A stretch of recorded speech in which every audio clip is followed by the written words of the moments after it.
में अल्लाह सुब्हानहू व तआला फरमाते वकुल जाल हक वज़ाक़ल बातिल इन्नल बातिल कान ज़हूक़ा, कह दो हक आ चुका है और बातिल ख़त्म हो गया है और बातिल को ख़त्म होना ही था। वाखिर दावाना अल्हम्दुलिल्लाहि रब्बिल आलमीन।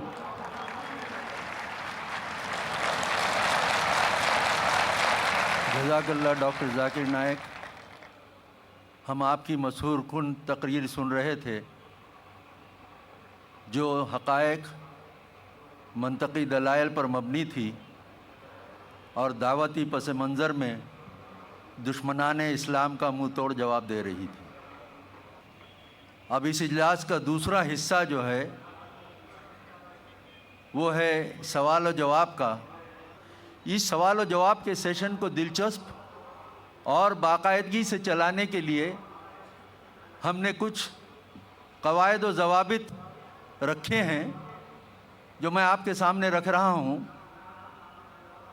सबसे पहले ये ज़रूरी है कि आपका सवाल आज के मौजू से मुंसलिक हो।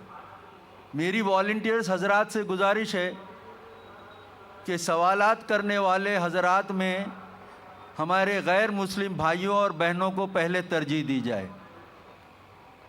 साथ ही जो सवाल करे वो अपना नाम और अपना प्रोफेशन बतलाए। सवाल बराह रास्त करे, किसी तमहीदी मौजू के साथ लंबी तकरीर करते हुए सवाल न करें। वक्त कम है, इख्तिसार से काम लें।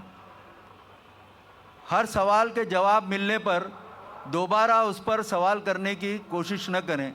अगर आप दोबारा सवाल करना चाहते हैं तो आपको दोबारा सवाल करने के लिए कतार में जाना होगा। सवाल और जवाब के सेशन को हम इस तरतीब से शुरू कर रहे हैं कि यहाँ मेरे बाएं हाथ पर एक माइक है जिस पर आप आकर सवाल कर सकते हैं। एक बीच में है माइक जहाँ से एक सवाल हमारे भाई कर सकते हैं और एक माइक ख़वातीन के शोबे में रखा गया है जहाँ से बहनें सवाल कर सकती हैं। जो हज़रात सवालात करना चाहते हैं वो माइक पर आकर कतार में खड़े रह सकते हैं और कतार लगाने के बाद सवाल कर सकते हैं। दूसरी बात, डॉक्टर साहब का ये ख़याल है कि गो ये सवाल और जवाब का सेशन मौजू से मुतल्लिक़ होगा, मगर ये रियायत गैर मुस्लिम भाइयों और बहनों के लिए हैं कि वो इस मौजू से हटकर भी सवाल कर सकते हैं। अब हम शुरू करते हैं सवाल और जवाब का सेशन। पहला सवाल यहाँ से होगा, मेरे बाएं तरफ जो माइक है उस पर, फिर बीच से और फिर ख़वातीन के शोबे से, और इसी तरतीब से सवाल और जवाब का सेशन चलेगा इंशाअल्लाह। कोई नॉन मुस्लिम भाई हमारे अगर हों तो यहाँ माइक पर तशरीफ़ लाएं और सवाल करें। अस्सलाम वालेकुम ज़ाकिर भाई। आप गैर मुस्लिम हैं? जी मैं रिवर्ट हूँ, इस्लाम रिवर्ट हैं जी, अल्हम्दुलिल्लाह। अच्छा, वाकई इस्लाम इंसानियत के लिए रहमत है और मैं अपने सभी भाइयों को सलाम बोलता हूँ यहाँ पे, और ज़ाकिर भाई को भी अस्सलाम वालेकुम और आप सबको सलाम। मेरा सवाल है ज़ाकिर भाई, जैसे आपने कहा कि मीडिया इस्लाम को दबा रहा है, बिल्कुल सही बात है। तो आप सारे मुसलमान भाइयों को क्या मैसेज देना चाहते हैं कि हम सब मिलके इसको कैसे कंडीशंस को सॉल्यूशन अच्छा करें? मेरी भी उर्दू थोड़ी कमज़ोर है तो मैं इंग्लिश में बोल रहा हूँ, तो आप क्या मैसेज देना चाहते हैं बाकी सारे मुस्लिम ब्रदर्स को? भाई साहब ने सवाल पूछा है कि जब मीडिया इस्लाम के बारे में गलत फहमी फैला रहा है, इस्लाम को बदनाम कर रहा है, तो हम मुसलमानों को क्या करना चाहिए। जैसे मैं तकरीर में कह रहा था कि हमें घबराना नहीं चाहिए। अक्सर हम घबरा जाते हैं, वी बिकम अपोलोजेटिक। हमें बाजी को पलटना चाहिए, we should turn the tables over, और मीडिया में सही इस्लाम की तालीमात पेश करना चाहिए। अफसोस की बात है कि हम मुसलमान मीडिया से बहुत दूर है।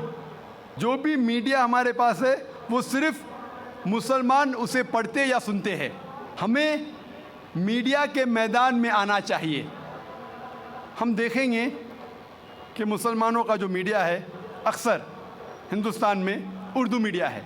उर्दू सिर्फ मुसलमान पढ़ते, कितने गैर मुसलमान पढ़ते, चाहे वो बम्बई में हो, कलकत्ता में हो या हैदराबाद में हो, जो मीडिया पे हम पॉपुलर है वो उर्दू मीडिया है जो सिर्फ मुसलमान पढ़ते हैं। अक्सर चंद स्मॉल परसेंटेज गैर मुसलमान पढ़ते हैं। उसी तरीके से जो भी हमारा मीडिया है, रेडियो ब्रॉडकास्ट स्टेशन हो या टेलीविज़न चैनल हो, हम देखेंगे मिडल ईस्ट में अरबिक है, अरबी सिर्फ मुसलमान दिखते हैं और पढ़ते हैं। हमारे पास इंटरनेशनल लैंग्वेज के चैनल होना चाहिए, मैगजीन्स होना चाहिए, न्यूज़पेपर होना चाहिए। आज इंटरनेशनल लैंग्वेज है अंग्रेज़ी। कितने अंग्रेज़ी इंटरनेशनल न्यूज़पेपर्स हमारे पास है? एक भी नहीं। जो भी अंग्रेज़ी इंटरनेशनल मीडिया है, न्यूज़वीक, टाइम मैगज़ीन, सब गैर मुस्लिम के। हमारे पास एक भी है? कितने रेडियो स्टेशंस है? BBC, CNN, international satellite channels, BBC, CNN, Muslims के कितने? हमें इस मीडिया के ज़रिए इस्लाम को फैलाना चाहिए और लोगों की गलतफहमी को दूर करना चाहिए। एक तरीका है तकरीर देके, दूसरा तरीका है newspapers, magazines, radio broadcast stations, television satellite channel. हमारे पास एक भी अंग्रेज़ी इंटरनेशनल सैटेलाइट चैनल नहीं है।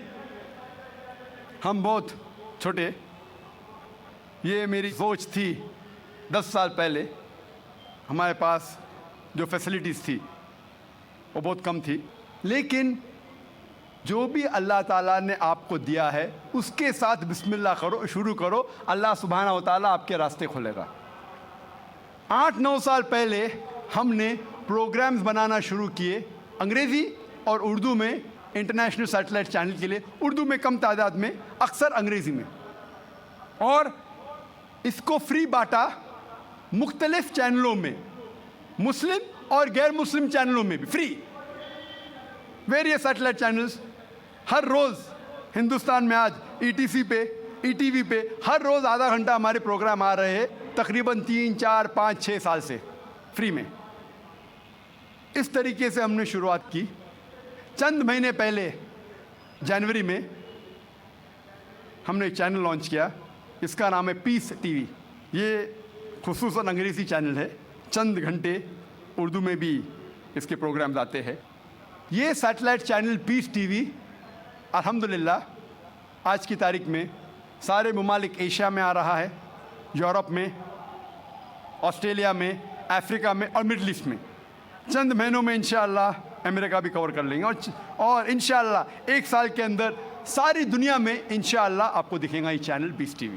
फ्री टू एयर चैनल है, अक्सर अंग्रेज़ी में है, क्योंकि जब मेरे प्रोग्राम बाकी चैनलों पे आते हैं कई नॉन मुस्लिम देखते हैं अल्हम्दुलिल्लाह, और इससे फ़ायदा उठाते हैं। और ये प्रोग्राम देखने के बाद कई उनके गलत फहमियाँ इस्लाम के बारे में दूर होती है। तो ऐसे और कई चैनल होना चाहिए, कई प्रोग्राम होना चाहिए। लेकिन जब भी हम कोई चीज़ करते हैं हमें एक स्टैंडर्ड की करना चाहिए। We Muslim should believe in quality. अक्सर हम जब इस्लाम का काम करते हैं तो उसे क्वालिटी से नहीं करते। हमें जो भी चीज़ करना चाहिए भले छोटा कीजिए, लेकिन क्वालिटी से कीजिए, इंटरनेशनल स्टैंडर्ड से कीजिए। और इंशाअल्लाह हम देखेंगे आज की तारीख में जो इस्लाम फैल रहा है वो हमारे वजह से नहीं, वो अल्लाह ताला है। अल्लाह ताला की वजह से अल्हम्दुलिल्लाह दीन फैल रहा है। हम मुसलमान हमारा काम, दावती काम सही तरीके से नहीं कर रहे, हमें खुश होने की ज़रूरत नहीं। अल्लाह ताला फरमाता है कि हर मुसलमान का फ़र्ज़ है कि वो दावत दे गैर मुसलमानों को और गलतफहमी दूर करे। ये ज़रिया है निजात का, और मीडिया ऐसा ज़रिया है जिससे हम लाखों करोड़ों लोगों तक पहुंच सकते हैं। Hope that answers the question. दूसरा सवाल सामने के माइक से किया जाए। हमारे रज़ाकारों से गुजारिश करूंगा कि वो कोशिश करें कि जो सवाल करने वाले भाई आए वो पहले नॉन मुस्लिम हो। मेरा नाम राजकुमार है जी। मैं एक छोटा सा व्यापार करता हूँ। मैंने कई बार कुरान पढ़ी है, तो उसमें जिस आयत का आपने जिक्र किया है उसमें आपने आधी आयत जिक्र किया है, अल तौबा की 5वीं आयत, जिसमें लिखा है कि जो गैर मुसलमान को मारो, साथ में घात लगा मारो, और जब तक वो नमाज कायम करें, ज़कात दें, तब उनको छोड़ दो, अर्थात मुसलमान बन जाएं तब छोड़ दो। और दूसरी बात ये थी कि 6551 की नंबर उसमें है, इसमें लिखा है कि ऐ मुसलमानों, तुम ईसाइयों यहूदियों को अपना दोस्त मत बनाओ। अगर जो दोस्त बनाएगा वो उनमें से हो जाएगा। ये बात इंसानियत के खिलाफ मैं महसूस करता हूँ। भाई साहब ने सवाल किया कि मैंने जो आयत कोट की सूरह तौबा सूरह नंबर 9 आयत नंबर 5 की, वो आधी आयत कोट की, उसमें लिखा हुआ है कि उन्हें जब छोड़ दो जब वो नमाज कायम करे और ज़कात दे। ये भी जो भाई साहब कह रहे, पूरी आयत का मैं हवाला देता हूँ। अगर आप पूरी आयत पढ़ेंगे तो आपको सही पस मंज़र मिलेगा।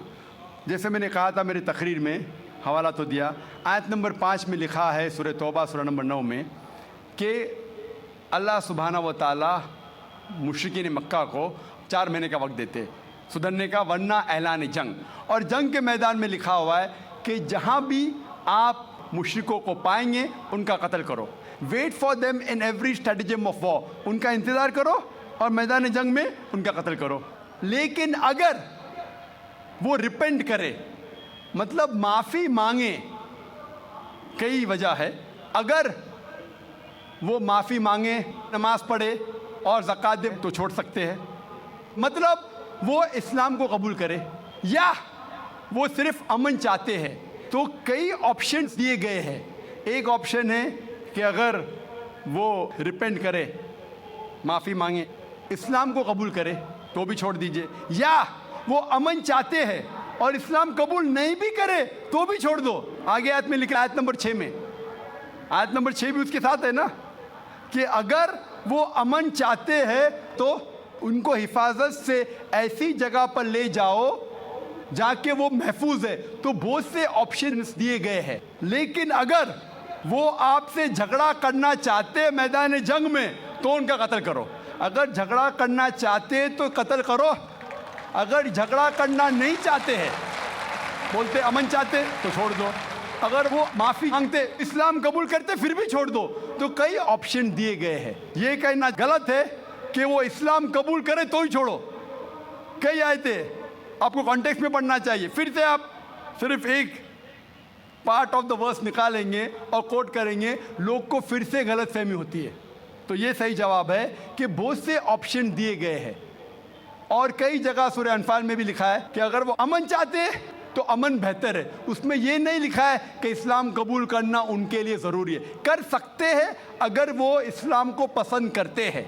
कुरान में लिखा है सूरह बकरा में सूरह नंबर 2 आयत नंबर 256 में 256, ला इक्राह फिद्दीन, इस्लाम में ज़बरदस्ती नहीं है। There is no compulsion religion, truth stands out clear from error. हक बातिल से अलग है। हक, truth is clear from error. जो हक की बात है वो गलत बात से अलहदा है। हमें हक पेश करना चाहिए। अगर वो कबूल करे तो अच्छी बात है, नहीं कबूल करे तो भी कोई बात नहीं। और कई ऐसे आयतें हैं कुरान की, सूरह काफिरून भी है सूरह नंबर 109, जिसमें लिखा गया है कि कह दो काफिरों से जो लोग इस्लाम को झुठलाते हैं, हम वो चीज़ की इबादत नहीं करेंगे जो आप करते हैं या जो आप चाहते हैं, ना आप उनकी इबादत करते हैं जिसको हम मानते हैं, ना हम आप जिसे कहते हैं उसकी इबादत करेंगे, ना आप करेंगे हम जिसे कहते हैं। लकुम दीनुकुम वलियद्दीन, आपके लिए आपका दीन, हमारे लिए हमारा दीन। तो हमारा फ़र्ज़ है कि सच्चाई लोगों तक पहुँचाओ। पहुँचाने के बाद अगर वो मानते हैं तो अल्हम्दुलिल्लाह, अच्छी बात है। नहीं मानते तो भी अल्हम्दुलिल्लाह, तो भी कोई बात नहीं, हमको सवाब मिलेगा। हमें हक बात करने का सवाब मिलेगा, चाहे वो माने या ना माने। तो हमारा फ़र्ज़ है कि अच्छी बातें करे, चाहे इंसान माने या ना माने। तो ये कई आयतों में आप पढ़ेंगे और पस मंज़र में देखते हैं, कॉन्टेक्स्ट में देखते हैं, तो ये लिखा है। आप कुछ सेकंड क्वेश्चन पूछे थे, आपने कुछ और भी सवाल पूछे थे, आप ज़रा। 6551 नंबर जी 6551 आयत नंबर दिया था, उसका आपने जिक्र नहीं किया। 6551 जिसमें लिखा हुआ है कि ए ईमान लाने वालों, तुम ईसाइयों या यहूदियों को अपना दोस्त मत बनाओ। भाई साहब ने सवाल, ये आयत सीमित है या असीमित है? क्या ईसाइयों और यहूदी को अपना दोस्त मत बनाओ, ये कौन सी आयत? 6551। लेकिन कुरान में लिखा हुआ है सूरह अल इमरान में सूरह नंबर 3 में 2 जगह लिखा है कि ये जो तर्जुमा कर रहे हैं कि यहूद और ईसाई को अपना दोस्त मत बनाओ, ये तर्जुमा सही नहीं है। सही तर्जुमा है कि do not make Christians and Jews your protectors in preference to believers. अगर आपके पास चॉइस है ईमान वालों के साथ और क्रिश्चियन और यहूद के साथ फॉर प्रोटेक्शन के लिए, जो लफ्ज़ तर्जुमा है दोस्त, friend is not a correct translation. It should be do not approach them for protection.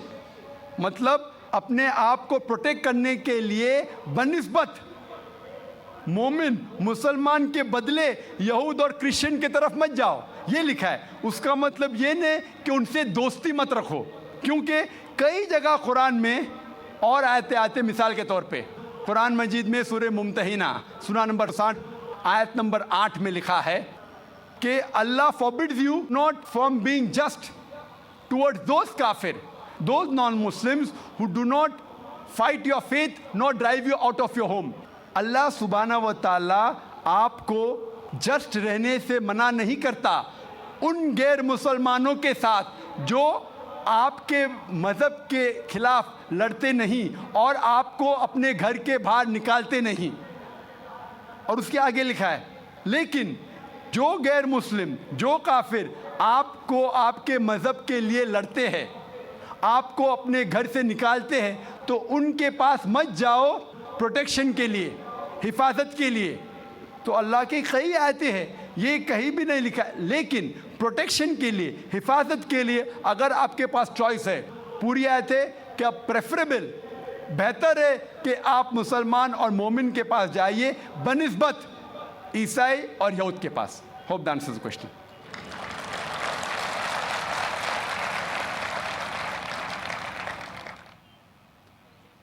अब हम ख़वातीन के शोबे की तरफ चलते हैं और वहाँ से कोई हमारी नॉन मुस्लिम बहन अगर सवाल करना चाहें तो कर सकती हैं. There's no non-Muslim as of now. हम फिर एक नॉन मुस्लिम भाई की तरफ चलते हैं जो सवाल करना चाहते हैं. मेरा नाम संजय है और प्रोफेशन से मैं इंजीनियर हूँ. मेरा सवाल एक है, ये अपना हिंदुस्तान में जो है पहले हिंदुज़म आया, बाद में बुद्धिज़्म आया, बाद में जैनिज़्म आया और लास्ट में जाके सिखिज़्म आया. ये सब में कभी भी ऐसा झगड़ा लफड़ा बिपड़ा कुछ भी नहीं हुआ. इधर से जितना भी आया, जैसे जूइश है, बाद में क्रिश्चियंस है, बाद में इस्लाम है, ये तीनों में 1400 साल होने के बाद भी अभी तक क्यों लड़ाई झगड़े हैं? पहला सवाल ये है. दूसरा सवाल, आप जो टेररिस्ट का जो भी कुछ डेफिनेशन दिए वो तो ठीक है, जान दे दो, मगर टेररिस्ट लोग इस्लाम को बदनाम करते. कुछ भी हो, आप उसके अगेंस्ट ये जो काम कर रहे हैं ये बहुत अच्छा है. दूसरी बात, ये अभी जो इराक में वो अच्छा काम नहीं किए. कोई भी हो, मुसलमान हो, हिंदू हो, रिलीजियस प्लेसेस को ऐसा नहीं करना चाहिए. जरा बराबर से सवाल. भाई साहब ने 2 सवाल पूछा है. पहला सवाल पूछा है कि हिंदुस्तान में पहले हिंदू धर्म आया, हिंदुज़म आया, फिर बुद्धिज़्म आया, फिर जैनिज़्म आया, फिर सिखिज़्म आया, लफड़ा झगड़ा नहीं हुआ. लेकिन ये जुडाइज़म, क्रिश्चियनिटी, इस्लाम में हमेशा झगड़ा है. क्यों? आप शायद अपने मज़हब के बारे में नहीं जानते. आपने महाभारत पढ़ी? महाभारत पढ़ी आपने? पूरी महाभारत में झगड़ा ही झगड़ा है.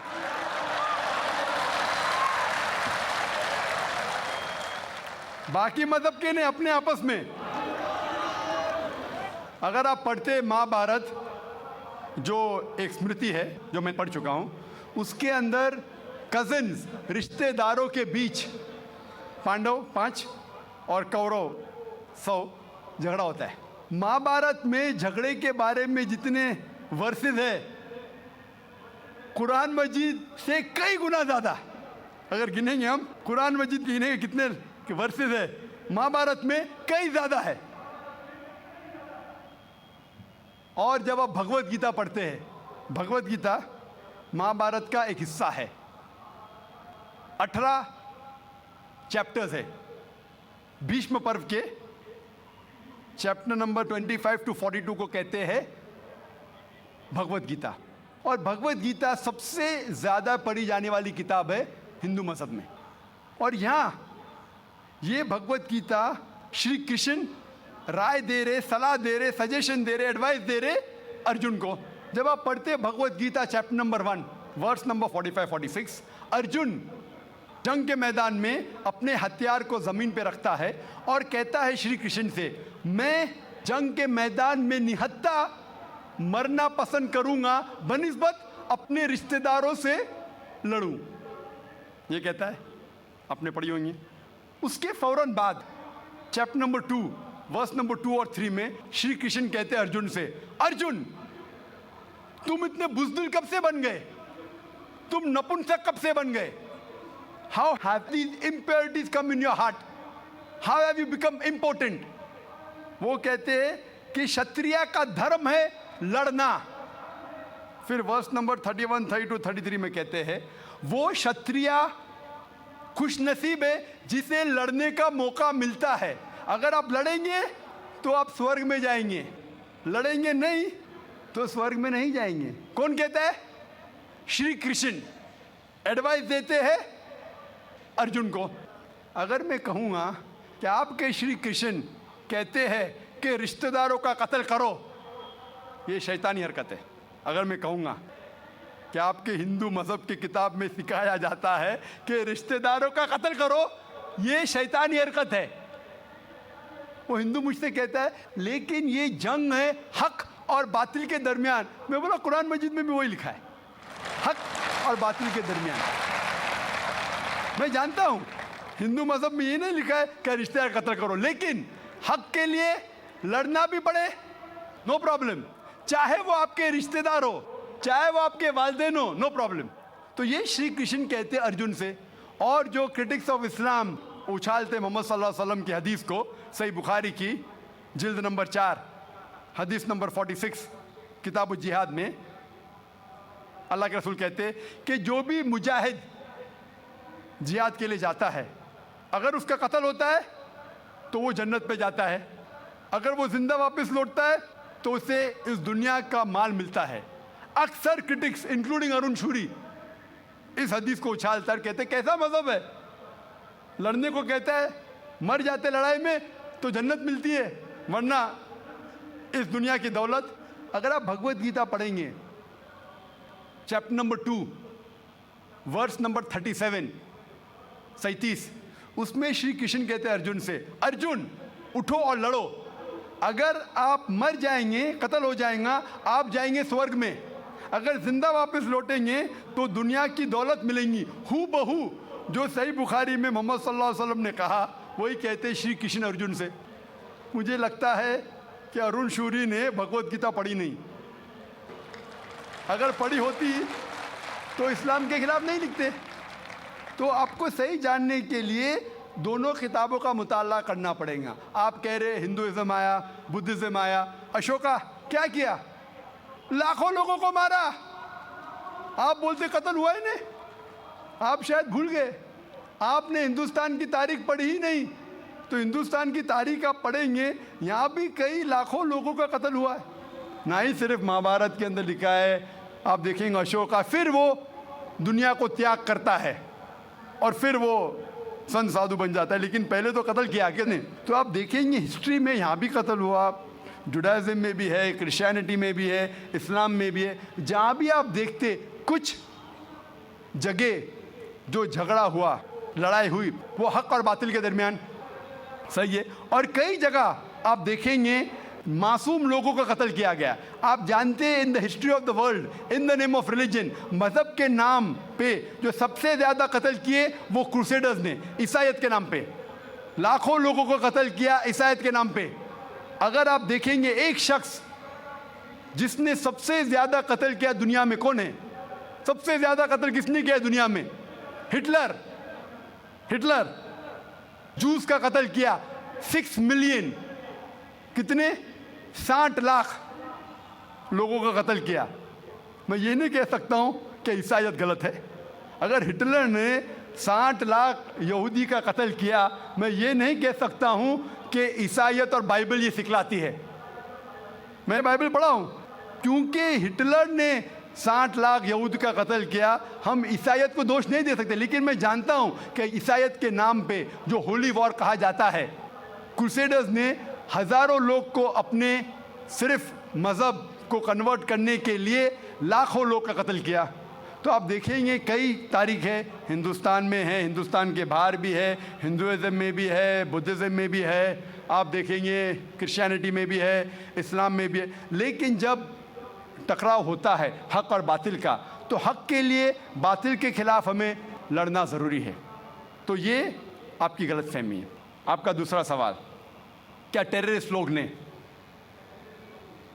कुछ टेररिस्ट लोग ने इस्लाम को बदनाम किया है, और आपने कहा कि हम अच्छा काम कर रहे हैं, हक़ को फैला रहे, अमन को फैला रहे।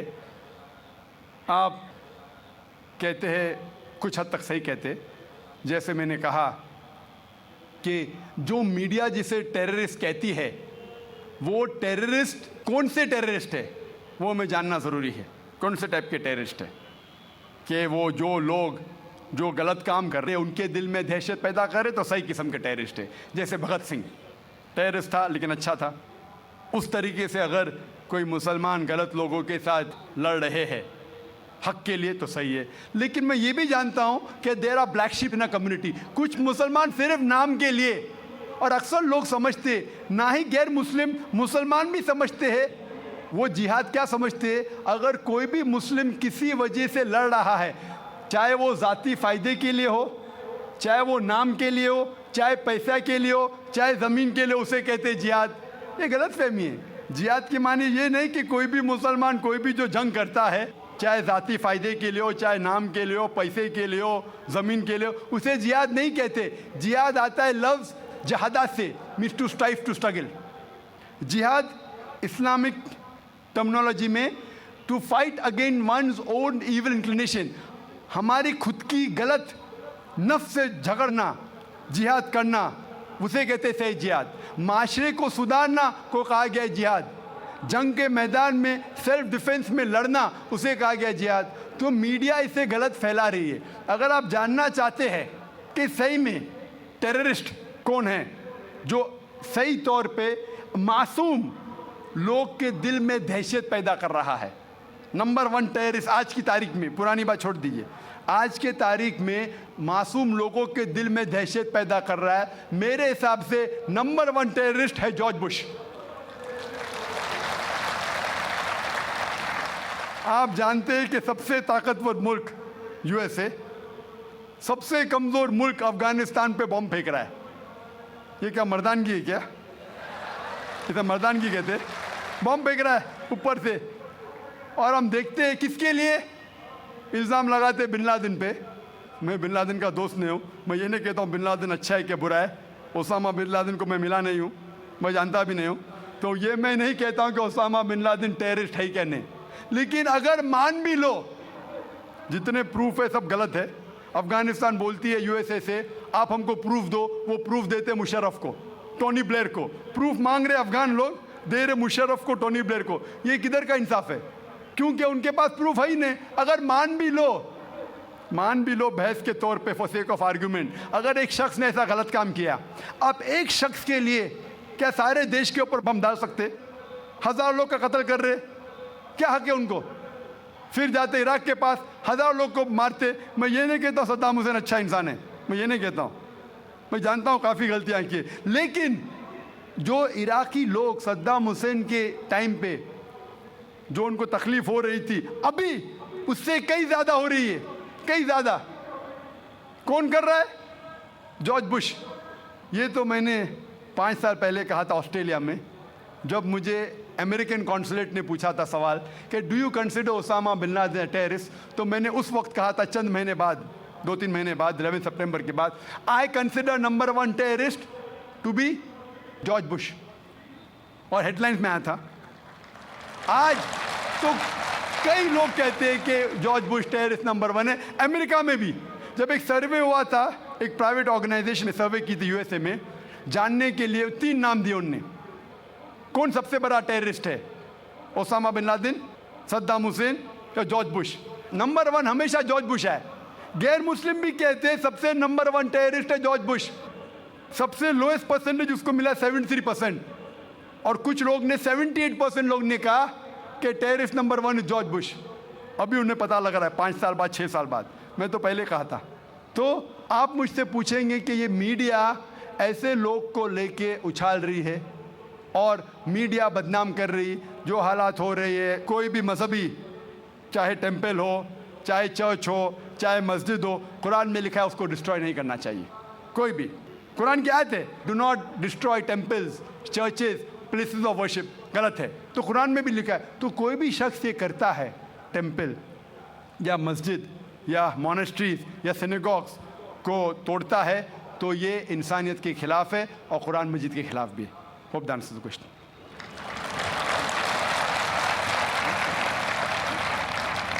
अगला सवाल हमारे यहाँ से करेंगे भाई।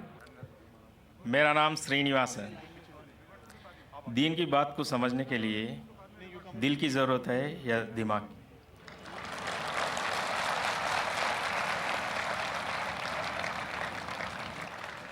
भाई साहब ने अच्छा सवाल पूछा है कि दीन को समझने के लिए दिल की ज़रूरत है क्या दिमाग की? दोनों की ज़रूरत है, दिल की भी और दिमाग की भी। दोनों का कनेक्शन है। दिल की भी ज़रूरत है, दिमाग की भी ज़रूरत है। अगर सिर्फ दिल की बात मानने को कहे और कोई इलॉजिकल बात कही जा रही है, बोले दिल से मैं मानता हूँ 2 + 2 3 है, 2 + 2 5 है। आपको और कुछ इजाफा करने का सवाल में?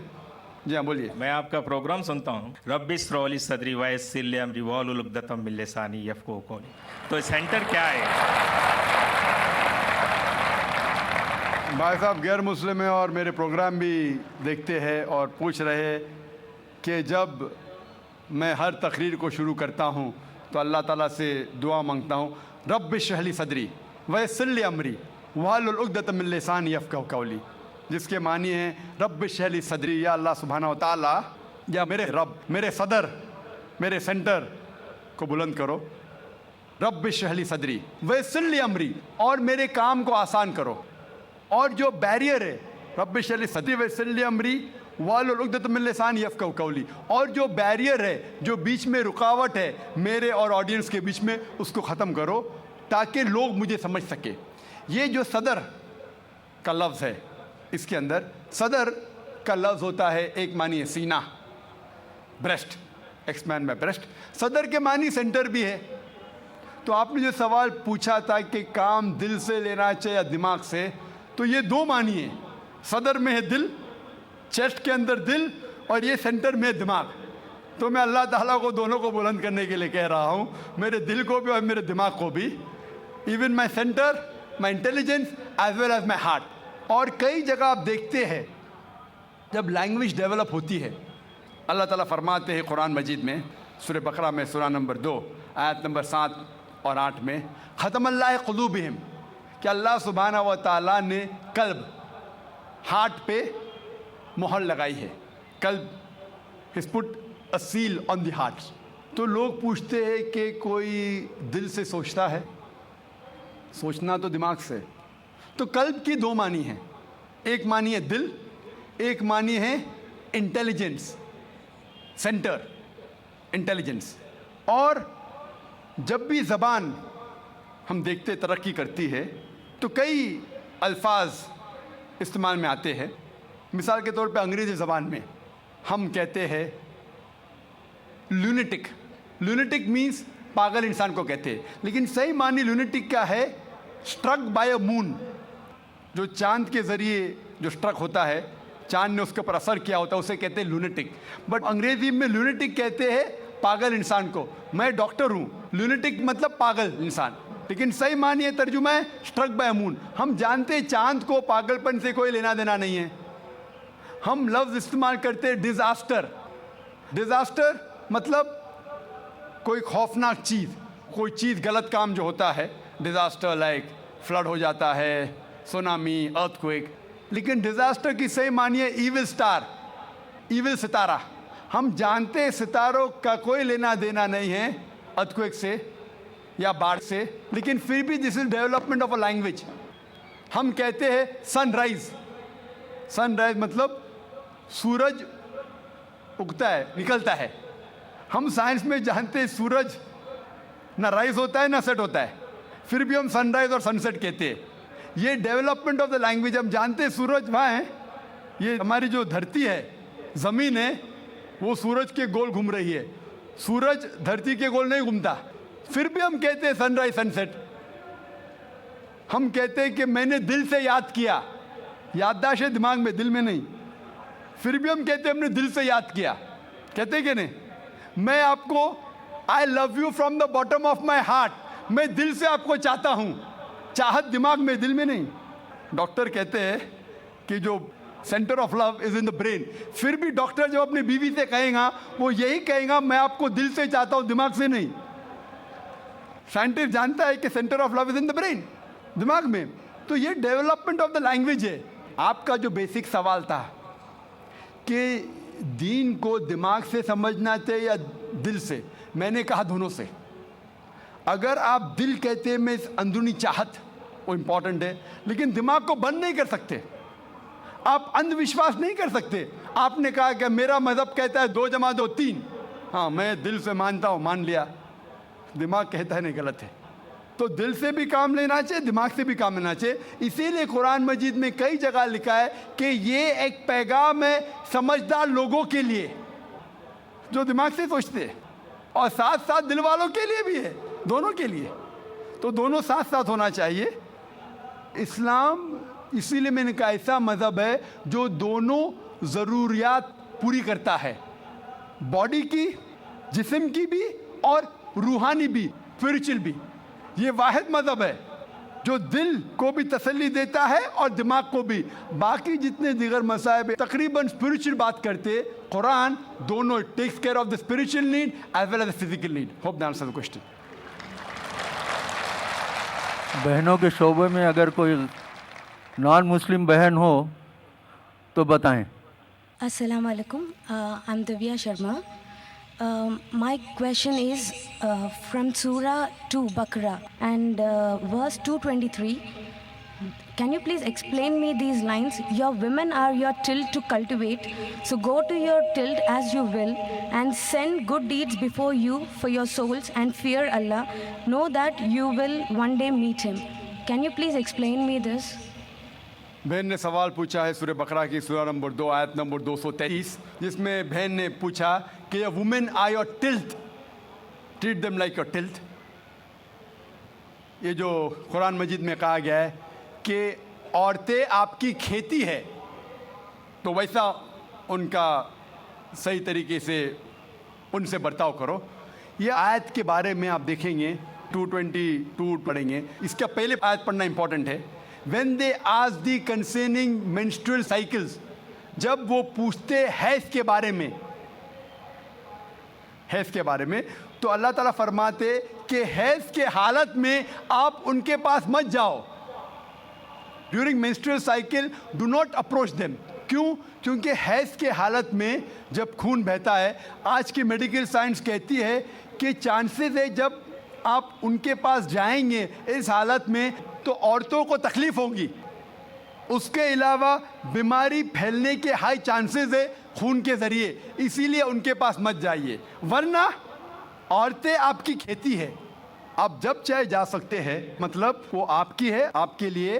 और कुरान में आप पढ़ेंगे उसके पहले सूरह बकरा में सूरह नंबर 2 आयत नंबर 187 में कहा गया है, हुन्ना लिबासुल लकुम व अंतुम लिबासुल लहुन्ना। आप उनके लिबास है, वो आपकी लिबास है। मतलब आपकी बीवियां आपके लिबास है और आप अपनी बीवियों के लिबास है। लिबास का मतलब गारमेंट्स। मेन मकसद है लिबास का कवर करना, प्रोटेक्ट करना, छुपाना, ब्यूटीफाई करना। ये काम है मियाँ बीवी का। तो ये आयत में जो कहा गया है menstrual cycle don't approach them and they are your tilth, treat them as you can. और इसके और कई मानी हैं जो medically we can prove. A land, जब हल चलाते हैं तो हल चलाने के लिए आपको पता है कि बैल के पीछे एक सख्त चीज़ होती है, लकड़ी। उस तरीके से आप, there are various different meaning that be careful. जो ज़मीन रहती है it is very soft, the soil is soft. संभाल के आप ट्रीट कीजिए, संभाल के उनके पास अप्रोच कीजिए। तो कई माने हैं, कई तफसीर है, ताकि आप औरतों को ख्याल रखें और उनके साथ अच्छे तौर तरीके से पेश आइए। Hope that answers the question. सवाल इस माइक से किया जाए। आप गैर मुस्लिम हैं, नाम बताएं अपना। Hello. Assalamu alaikum, Dr. Zakir Saab. Well, I've got my friend with me. He's a non-Muslim friend who cannot speak in Hindi, but he can understand very well. So, on behalf of him, can I ask a question? Hindi में पूछने बोलिए okay, उनसे। okay. तो उनका ये सवाल है, मैं उनको समझाया कि he is a very cooperative person, being a Christian. तो he is